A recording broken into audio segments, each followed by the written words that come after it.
तो हिमनद क्या है? हिम का समूह। जैसे जल की नदियां होती हैं ऐसी हिम की यानी कि बर्फ की हिम का समूह होता है। और ये जो हिम है ये जो है बहुत धीमी गति से अपने क्षेत्र से गुरुत्वाकर्षण के कारण प्रवाहित होती है। इसके प्रवाह का कारण क्या है? प्रवाह का कारण क्या है? गुरुत्वाकर्षण।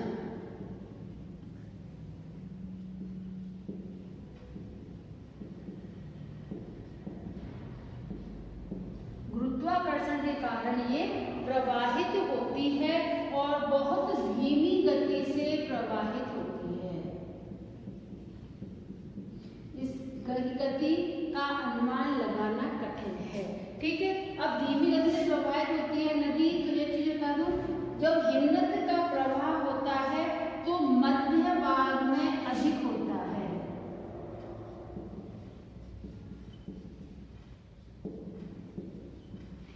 ये नेट में क्वेश्चन आए हुए हैं इसीलिए मैंने इनको इम्पोर्टेंस दी है कि मध्य भाग में अधिक होता है और तटों पर इसकी जो मात्रा है वो तटों पर इसकी मात्रा कम होती है। ठीक है, तटों पर इसकी जो मात्रा है वो कम होती है। और सर्वप्रथम हुयाजी ने सर्वप्रथम जो है याजी ने हिमनद के बारे में बताया था और इसका जो है सबसे अधिक जो प्रमाणित आधार दिया था वो दिया था लुई आगासिस ने। आगे चलकर इसको जो है वर्णन दिया था लुई आगासिस ने। ये सभी नाम इम्पोर्टेंट हैं। ठीक है, लुई आगासिस ने इसके बारे में बताया था। और दी मार्कोनी, एक शब्द आता है दी मार्कोनी। दी मार्कोनी ने अपवर्तन सिद्धांत हिमनद अपवर्तन सिद्धांत दिया था। हिमनद अपवर्तन सिद्धांत दिया था। ठीक है, तो ये है मुख्य बिंदु जो हिमनद के लिए आवश्यक है। कहते हैं बर्फ की नदी। तो जो बर्फ की नदी होती है इसका जिस तरह से नदी का प्रवाह होता है वैसे ही हिमनद का भी प्रवाह होता है। हिमनद भी कार्य करती हुई चलती है, अपवर्तन करती हुई चलती है। तो इसमें आती है हिमनद कौन कौन से कार्य करती है। जैसे पहला आता है अपघर्षण, ये मैं सब समझा चुकी हूँ पिछले वीडियो में। अपघर्षण यानी कि जो संरचना से रगड़ना, संरचना से रगड़ खाती हुई चलती है।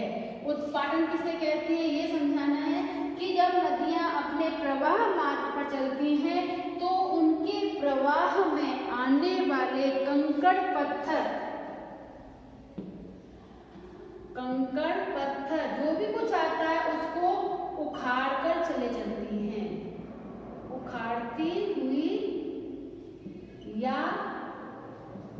रगड़ खाती हुई चलती हैं।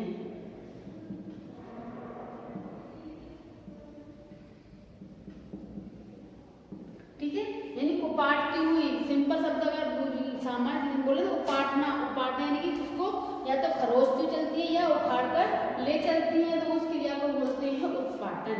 और सन्निकर्षण किसे कहते हैं? ये जो कंकड़ पत्थर साथ में बहते हुए चलते हैं वो भी आपस में रगड़ खाते हैं तो उसे बोलते हैं सन्निकर्षण। ठीक है, अब आती बात हिमनद कितने प्रकार की होती है। तो हिमनद दो प्रकार की होती है। पहली है हमारी महाद्वीपीय हिमनद, दूसरी है घाटी हिमनद। नामों से स्पष्ट हो रहा है जो महाद्वीपीय क्षेत्र में होती है वो महाद्वीपीय है, जो घाटी क्षेत्र में होती है वो घाटी हिमनद होती है।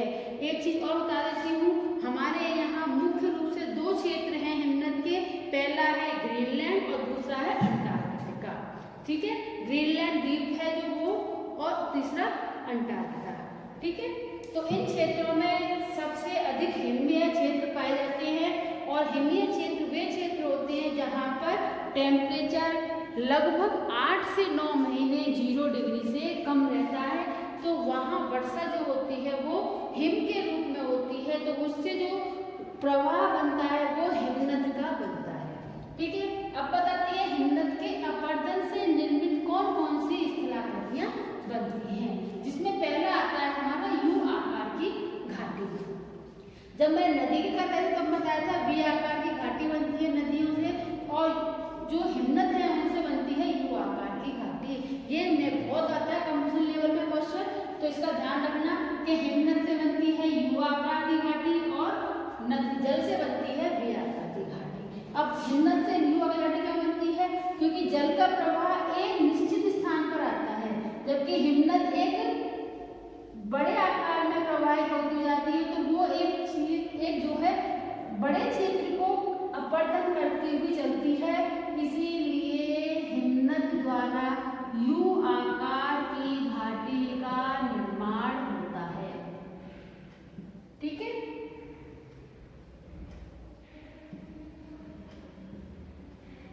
अभी तुम लोगों को डायग्राम बनाने नहीं आए होंगे, जब कभी कॉलेज ऑन होगा तब बनवाएंगे। और ठीक है, सबसे पहले बनती है हमारी यू आकार की घाटी।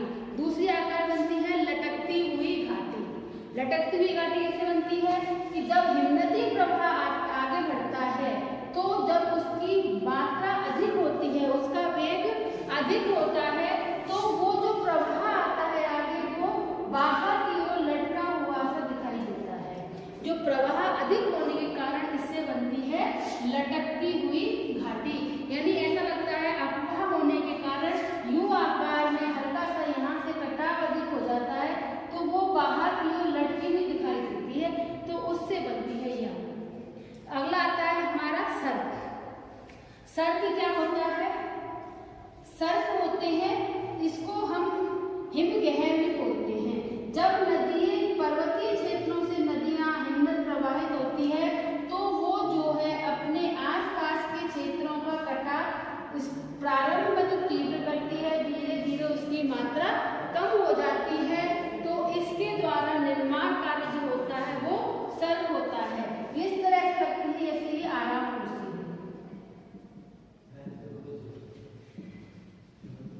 ठीक है, सर्प के बाद में आता है दूसरी अरेत।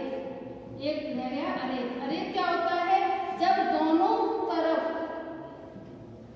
सर्प बनते हैं, तो दोनों ओर जो जो दिखाई देता है उसको बोलते हैं अरेत। यानी दोनों ओर से जब संरचनाएं बनती हैं कटाव वाली, तो वो कहलाती है अरेत। ठीक है, अब आता है शब्द हार्न। हार्न, अब देखो अरेत की संरचना को हार्न बोलते हैं। अब ये संरचना जो यहाँ से नुकीली सी दिखाई देती है, तो ये एक सीन जैसे आकृति बन जाती है, और जब बर्फीला प्रभाव यहाँ पर आता है और आने से बीच में कटाव हो जाता है, तो ये इस तरह से आकृतियां बन जाती हैं। तो एक सीन जैसी आकृति बनती है, उसे बोलते हैं हार्न। ठीक है, सीन जैसे आकृति में दिखाई देते हैं कि बीच में भी कटाव हो जाता है। अब आता है अगला हिमनदीय मैदान। मैदान क्या होता है? जैसे मैंने प्रभाव बताया था कि महाद्वीपीय हिमनद क्षेत्र प्रभावित होती है, तो हिमनद क्षेत्र में प्रभावित होने के कारण जब वो मैदानी क्षेत्र में ही बर्फ को जमा देती है या बर्फ को फैला देती है, तो उसे बोलते हैं हिमनद मैदान। अगला आता है हमारा रोशमुटाने या भेड़पीट सेल। रोशमुटाने या भेड़पीट सेल किसे कहते हैं? जब ये संरचना किसी पठारी क्षेत्र से होकर गुजरती है, तो जब वो आगे प्रवाहित होती है, तो इसको अपरदन करते हुए निकलती है, और अपरदन करते हुए निकलने के कारण जब यहाँ से बहती है, तो यहाँ पर तो होता है मंदढाल, और जब आगे प्रवाहित होती है तो यहाँ पर तीव्र ढाल का निर्माण करती है। तो ऐसा लगता है जैसे कि बर्फीले क्षेत्र में कोई भेड़ बैठी हुई है, इसीलिए से बोलते हैं भेड़पीट सेल। ठीक है, अगला आता है हमारा श्रृंगपुच्छ। श्रृंगपुच्छ क्या होता है कि जब ये हमारा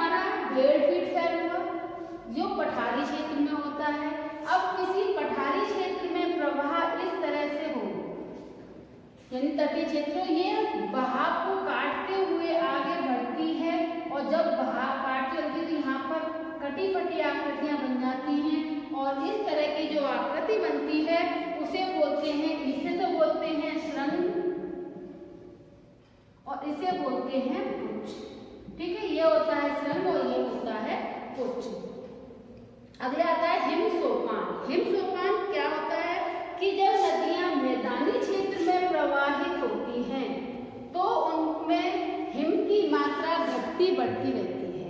तो जब हिम की मात्रा घटती बढ़ती रहती है तो जब हिम अधिक प्रवाह हो रही होती है तो वो पूरे क्षेत्र में फैलती है और जब हिम की मात्रा कम हो जाती है तो वो एक सक्रिय क्षेत्र में प्रवाहित होती है और अपने मलबे को वो यहाँ पर जमा कर देती है। तो जो आकृति बनती है वो सोपान यानी कि सीढ़ियों जैसी आकृति दिखाई देती है, इसी को बोलते हैं हिम सोपान। ठीक है, ये हो गया हमारा हिम सोपान। अगला आता है हमारा फ्यार। फ्यार क्या किसे कहते हैं? जब हिम नद में जल का समावेश हो जाता है। फ्यार का मतलब है जब जल में हिमनद का समावेश हो जाता है, यानी हिमनद और जल जब आपस में मिल जाते हैं तो वो जो घाटी क्षेत्र है वो कहलाता है हिमनद। फ्यार जल प्लस हिमनद घाटी क्षेत्र। ठीक है, ये हो गया हमारा फ्यार। क्लियर है?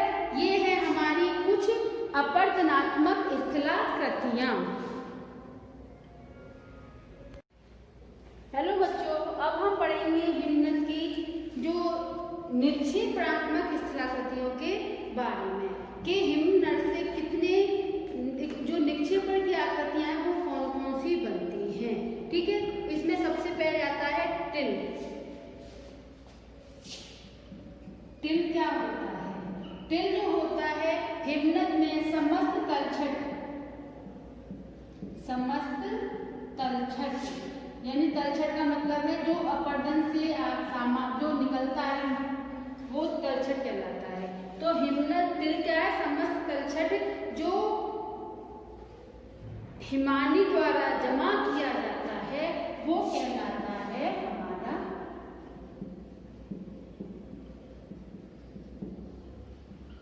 ठीक है टिल। दूसरा आता है हमारा टिल के बाद में फिर आते हैं हिमोर। हिमोर क्या होते हैं? जब नदियां अपने रास्ते में चलती हैं तो जैसे ही मैदानी क्षेत्र में प्रवेश करती हैं तो टिल जो शब्द है वो अपने साथ जो मलबा लाई है उसे जमा करती हुई चलती हैं। तो सबसे पहले कहाँ जमा करती हैं? तटों पर। इसे बोलते हैं तटस्थ हिमोर। ठीक है, इसे बोलते हैं मध्यस्थ हिमोर। ठीक है, ये होते हैं हिमोर और इनके बीच में जब जमा होती रहती है मध्यों तो नदियां दो रूपों में प्रवाहित हो जाती हैं। इसी को हम बोलते हैं हिमोर बोलते हैं। अगला आता है हमारा ड्रमलिन। ड्रमलिन क्या होता है? ड्रमलिन होता है एक तरह का ढेर। जब हिमनदियां आगे बढ़ती हुई जमा करते हुए मलबे को चलती हैं तो वो अपने मलबे को एक टीले के रूप में जमा कर देती हैं। यानी कि जब वो मलबे को जमा करती हुई चलती हैं तो टीले के रूप में, यानी नदियां आगे बढ़ रही हैं और अपने मलबे को जमा करती हुई चल रही हैं तो एक अंडे जैसी टोकरी की आकृति बन जाती है। अंडे की टोकरी।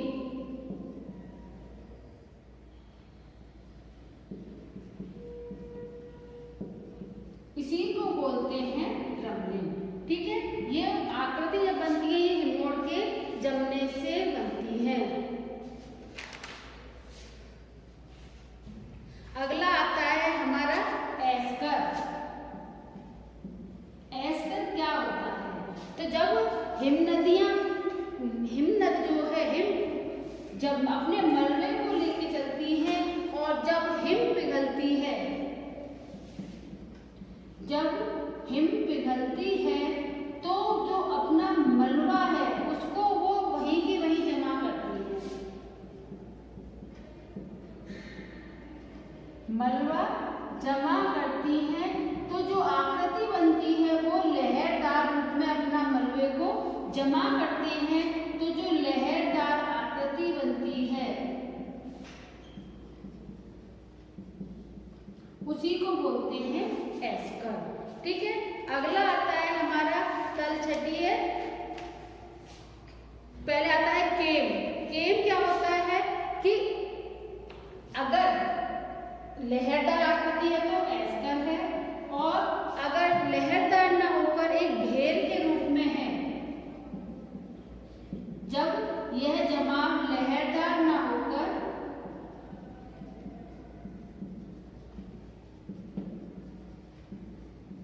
ये जमाव लहरदार ना होकर एक ढेर के रूप में हो जाता है, तो उसी को बोलते हैं हम केम। ठीक है, केम के बाद में आता है हमारा कोटिल।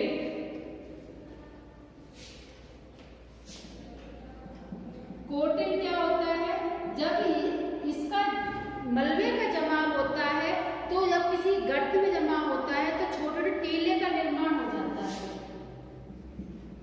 जब इससे छोटे छोटे टीले बनते हैं, ढेर के रूप में होता है लेकिन धीरे धीरे उसके टीले से बन जाते हैं, तो उसे बोलते हैं कोटिल। ठीक है, तो कोटिल जो होते हैं इनका जो विकास होता है वो मुख्य रूप से कहाँ होता है? फ्यार्ड तट पर।